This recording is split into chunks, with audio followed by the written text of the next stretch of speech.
कहानी है कैसे हनुमान जी राम जी से पहली बार मिले और कैसे सुग्रीव से उनकी मित्रता हुई। हनुमान जी को ये पहले से ही ज्ञात था कि राम जी की उनसे मुलाकात वन में होगी और उन्हें उनकी सेवा का अवसर मिलेगा। आइए किष्किंधा कांड की कहानी शुरू करते हैं। वनवास के समय मर्यादा पुरुषोत्तम श्री राम और लक्ष्मण माता सीता की खोज में घने जंगलों में विचरण कर रहे थे। दूर किष्किंधा पर्वत की ऊंचाइयों से वानर राज सुग्रीव ने उन दोनों को देखा। शस्त्रधारी तेजस्वी और वीर सुग्रीव के मन में संशय उत्पन्न हुआ, क्या ये मेरे शत्रु बाली के भेजे हुए योद्धा हैं?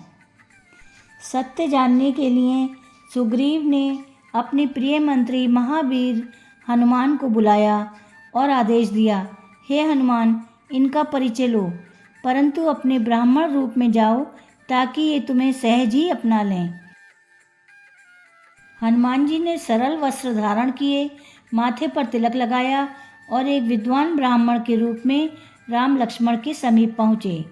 विनम्र भाव से प्रणाम कर बोले, प्रभु आप कौन हैं और इस वन में आने का उद्देश्य क्या है? श्री राम ने मधुर मुस्कान के साथ अपना परिचय दिया, मैं अयोध्या के राजा दशरथ का पुत्र राम हूँ और ये मेरे भ्राता लक्ष्मण हैं। रावण मेरी पत्नी सीता को हर ले गया है और हम उनकी खोज में निकले हैं। यह सुनते ही हनुमान जी का हृदय भक्ति से भर उठा। उन्होंने अपना ब्राह्मण रूप त्याग दिया और अपने वास्तविक वानर रूप में प्रभु के चरणों में बार बार प्रणाम किया। हनुमान बोले, प्रभु मेरे स्वामी सुग्रीव भी अन्याय के शिकार हैं, आइए मैं आपका उनसे मिलन कराता हूँ। हनुमान जी ने राम और लक्ष्मण को अपने कंधों पर बिठाया और एक ही छलांग में सुग्रीव के पास पहुँचा दिया। वहाँ सुग्रीव ने राम लक्ष्मण का स्वागत किया। वन के मध्य अग्नि को साक्षी मानकर मित्रता का पवित्र बंधन बांधा। राम जी ने वचन दिया, मैं तुम्हारे शत्रु बाली का अंत करूँगा और तुम्हें तुम्हारा राज्य पुनः वापस दिलवाऊंगा। इस वचन के बदले में सुग्रीव ने अपनी संपूर्ण वानर सेना माता सीता की खोज के लिए समर्पित कर दी। कुछ दिन बाद सुग्रीव और बाली का युद्ध हुआ।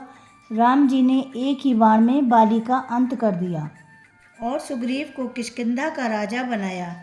इसके पश्चात सुग्रीव ने सेना को चारों दिशाओं में सीता माता की खोज के लिए भेजा। दक्षिण दिशा का दायित्व हनुमान जी को सौंपा गया। राम जी ने अपनी अंगूठी उन्हें दी, सत्य का प्रमाण और भक्ति का प्रतीक।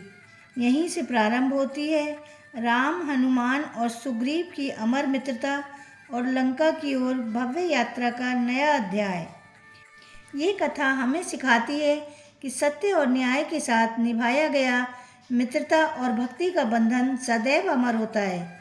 यदि आपको ये कथा पसंद आई हो तो इसे अपने मित्रों और परिवार के साथ अवश्य साझा करें और ऐसी ही भक्तिपूर्ण कथाओं के लिए श्रद्धा धारा भक्ति चैनल को सब्सक्राइब करें, घंटी का निशान दबाएं और मिलकर बोलें, जय श्री राम।